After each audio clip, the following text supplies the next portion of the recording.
The abbey stood in complete silence, perched atop a jagged cliff that overlooked miles of untouched forest.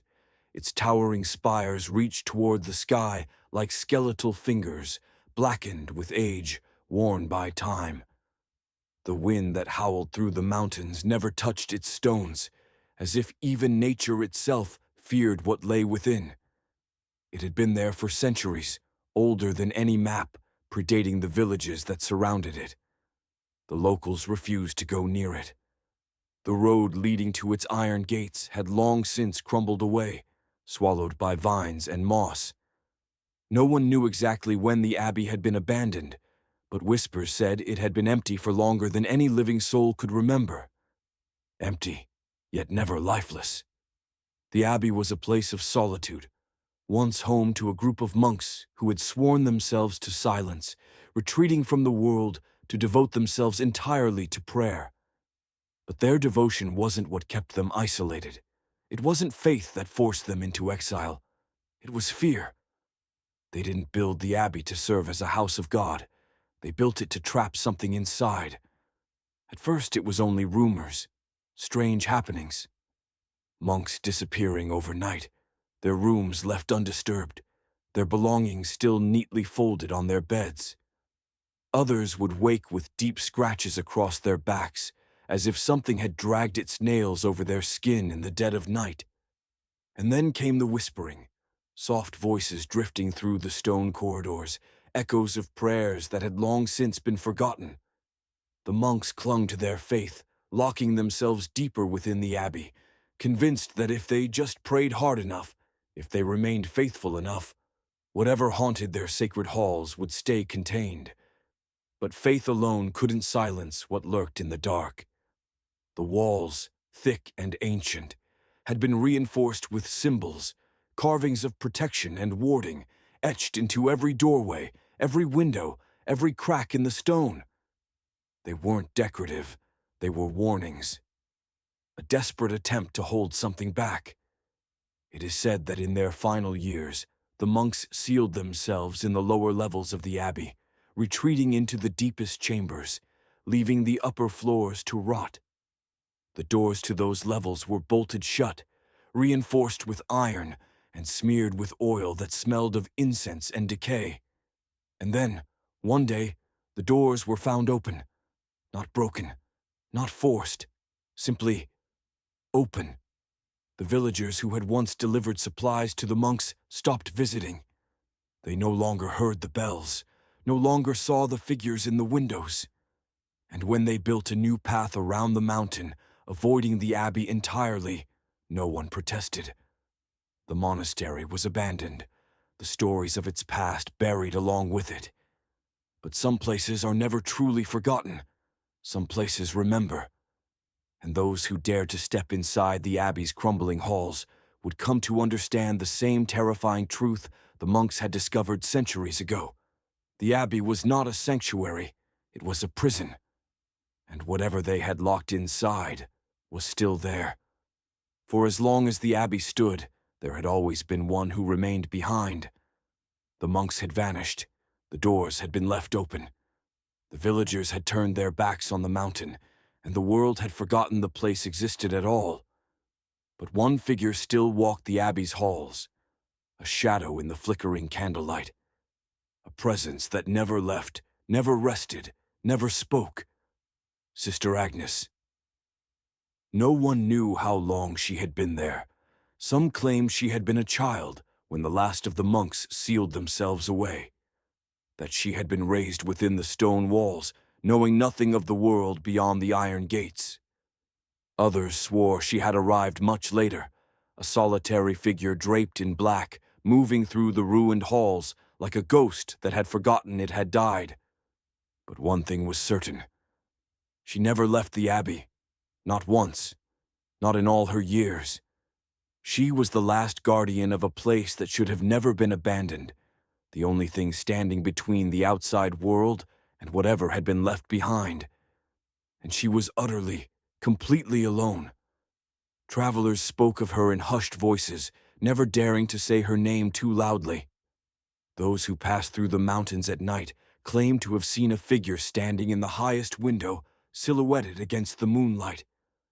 Others reported glimpsing her veil drifting past the broken archways, a shadow moving through the empty corridors. And some, the unfortunate few who had tried to get closer, told stories that sent chills through even the bravest men. They would approach the gates, drawn by curiosity or madness, eager to see if the stories were true. And then they would feel it. The air would change. The cold would press against their skin like a warning, a whisper, a breath just behind their ear.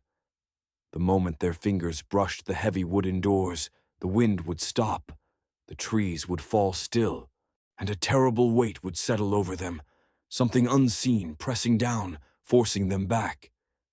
And then they would see her, standing just beyond the threshold, in the glow of the candlelight, still and silent. Sister Agnes. She never spoke. She never reached for them. She never told them to leave.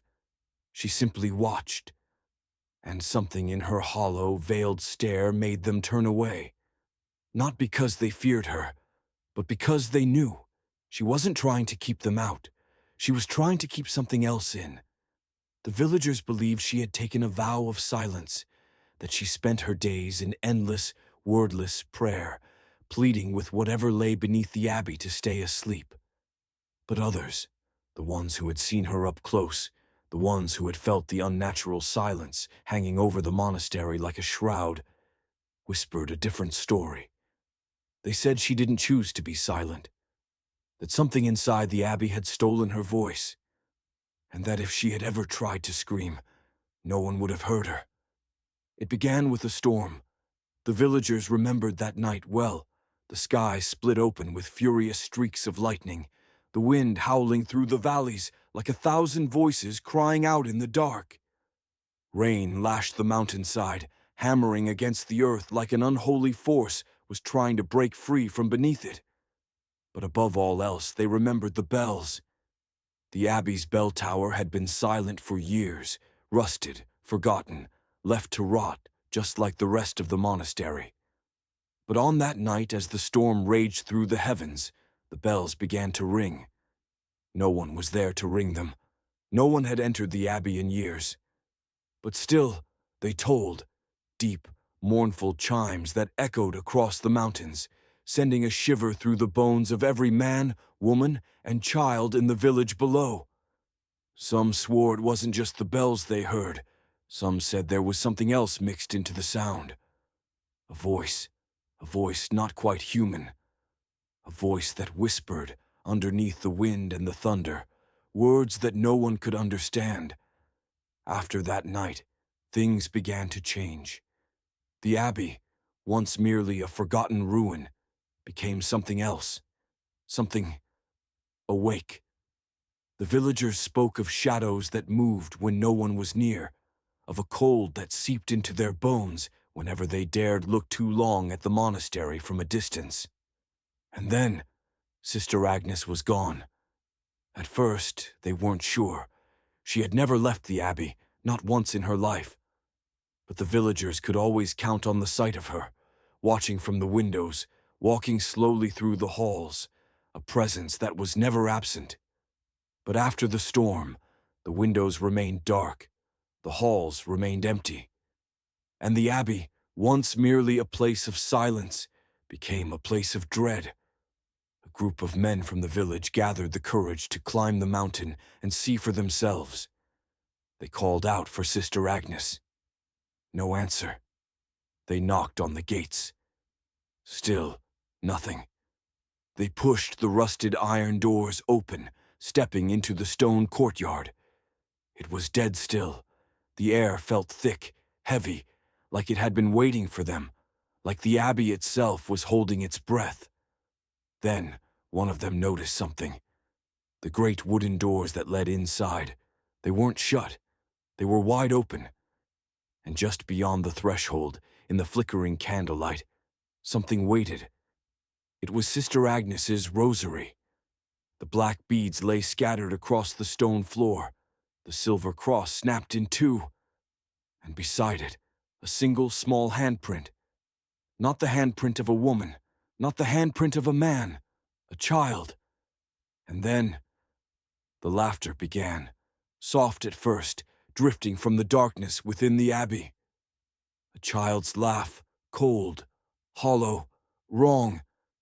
And as the villagers turned to flee, one of them looked back, just for a moment, and he saw something standing at the top of the stairs, something small, something smiling, and the last thing he heard before the doors slammed shut on their own was the whisper of a voice that sounded like Sister Agnes, a voice that was not coming from her lips. It said just 3 words. She let me out. I wasn't supposed to be there. No one was. The villagers had stopped speaking of the abbey altogether after that night, after the storm, after Sister Agnes vanished. They never climbed the mountain again, never looked too long at the dark silhouette of the monastery looming over them. It was as if they believed that if they ignored it, if they pretended it no longer existed, it would forget them too. But I had always been drawn to things I didn't understand. And that's how, on one bitterly cold evening, with nothing but a lantern and a heart full of foolish curiosity, I found myself standing before the gates of the abbey. The iron was rusted, coated in vines and decay. But as I reached out, wrapping my fingers around the bars, the metal was warm, too warm, as if someone had been holding on to it just moments before me. I pushed the gates open, stepping inside the courtyard. The air was wrong here, thick, suffocating, humming with something unseen. The lantern in my hand flickered violently, the flame twisting unnaturally, as if trying to pull itself away from the abbey. And then I saw the doors. They stood open, just as the villagers had found them all those weeks ago. The darkness beyond them was impossibly deep, swallowing the glow of my lantern the moment I stepped inside. The first thing I noticed was the silence. Not the quiet stillness of an abandoned building, but a hollow, unnatural absence of sound. My own footsteps felt muted. The air felt as though it was pressing in against me, listening. I moved deeper. The halls stretched endlessly, candlelit but untouched by wind. I had expected dust, decay, the stench of rot that abandoned places often carried. But instead, the air smelled of wax and incense, like someone had just been here, like someone had never left. And then, from the depths of the abbey, I heard a voice.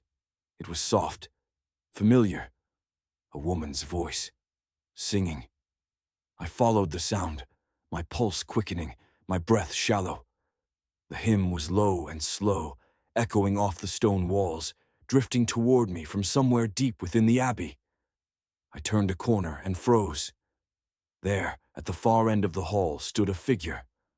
A woman, dressed in black. Her veil concealed her face, but I knew who she was. Sister Agnes. She stood motionless, hands folded in prayer. The song continued, but something about it was wrong. The words weren't words. The melody wasn't a hymn. It was distorted, warping in ways that no human voice should be able to produce. I stepped closer, and then she moved, not like a person, not like someone shifting their weight or turning in acknowledgement. She moved in an instant. One moment she was at the far end of the corridor. The next she was halfway down. And then halfway again. Not walking, not gliding, just closer. My breath caught. My body refused to move. And finally, when she was only a few feet away from me, she stopped. The singing ceased. And for the first time, she lifted her head. Under the flickering candlelight, I saw her face, and she was smiling.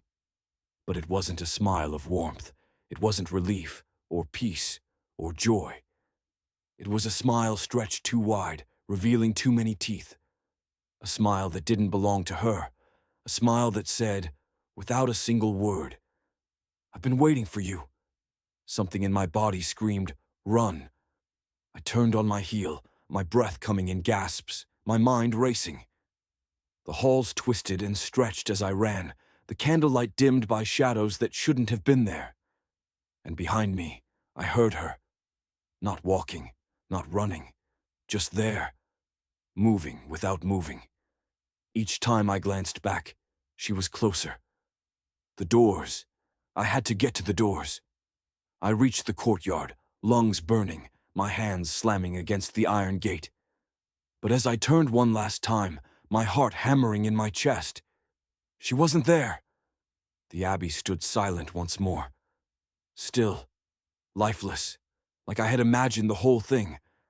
But just as I reached for the gate, just as I was about to tear myself away from that cursed place forever, I felt it. A breath, not my own, hot against my ear. And then, the voice, software gentle. She let me out. I didn't sleep that night. How could I? Even after I made it back to the village, after I locked my doors, after I sat in the dim glow of my lantern for what felt like hours, I could still feel it. The Abbey had let me leave, but something else had followed. I could still feel her breath against my ear, still hear the voice that was not her own whispering those final words. She let me out. Sister Agnes was gone, and whatever had been locked inside that place was free. I spent the following days in a fevered haze, poring over books, searching for anything that could explain what I had seen. The Abbey's history had been scrubbed away, erased from records, as if the world had tried to forget its existence. But not everything had been lost. Deep within an archive, I found a single journal, weathered, brittle, its ink faded with time. It belonged to a monk from the Abbey, a monk who had been there the night it all began.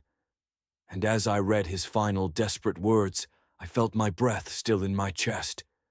Because Sister Agnes was never the guardian. She was the gate. The journal recounted the final days of the Abbey before the monks sealed themselves away. It spoke of a ritual gone wrong, a desperate attempt to banish something that had already taken root within their walls. They failed. Instead of destroying it, they gave it a body, a vessel. And that vessel was Sister Agnes. She wasn't protecting the world from the Abbey's secret. She was the secret. The darkness had been bound to her, contained within her flesh, her bones, her soul. And as long as she remained within the Abbey, as long as she never left, as long as she never let go, the thing inside her would remain trapped. That was her burden. That was why she had never spoken.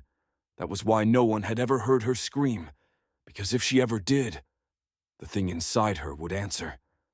I felt my stomach twist. The storm, the bells, the open doors. She hadn't vanished. She had been consumed. The Abbey wasn't keeping something out. It was keeping her in. And now, she was gone. And the thing that had been bound to her, it had been set free. I felt it before I heard it.